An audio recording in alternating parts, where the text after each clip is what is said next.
ഒരു മലയാളം തമിഴ് ചലച്ചിത്ര അഭിനേത്രിയാണ് നസ്രിയ എന്ന നസ്രിയ നസീം. നസ്രിയ തന്റെ പ്രൊഫഷണൽ ജീവിതം തുടങ്ങുന്നത് ഒരു ടെലിവിഷൻ ചാനലിൽ അവതാരിക ആയിട്ടാണ്.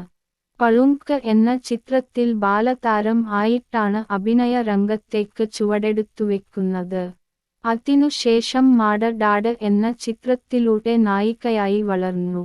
അവതാരക, അഭിനേത്രി എന്നതിലുപരി നല്ല ഒരു ഗായിക കൂടിയാണ് നസ്രിയ. ഏതാനും ചിത്രങ്ങളിൽ പിന്നണി ഗായികയായിട്ടും പ്രവർത്തിച്ചിട്ടുണ്ട്. ഇപ്പോൾ ചലച്ചിത്ര നിർമ്മാണ രംഗത്തേക്ക് കൂടി ചുവടെടുത്തു വെച്ചിരിക്കുകയാണ്. ദുബായിൽ നിന്നും തിരുവനന്തപുരത്തു വന്നു താമസം ആരംഭിച്ച നസ്രിയ തിരുവനന്തപുരം ക്രൈസ്റ്റ് നഗർ തിരുവല്ലം സ്കൂളിലെ +2 വിദ്യാർത്ഥിനി ആയിരുന്നു.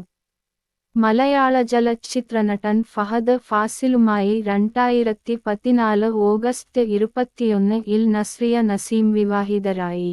2014-ൽ വിവാഹത്തിന് ശേഷം സിനിമയിൽ നിന്ന് വിട്ടുനിന്ന നസ്രിയ 2018-ൽ അഞ്ജലി മേനോൻ സംവിധാനം നിർവഹിച്ച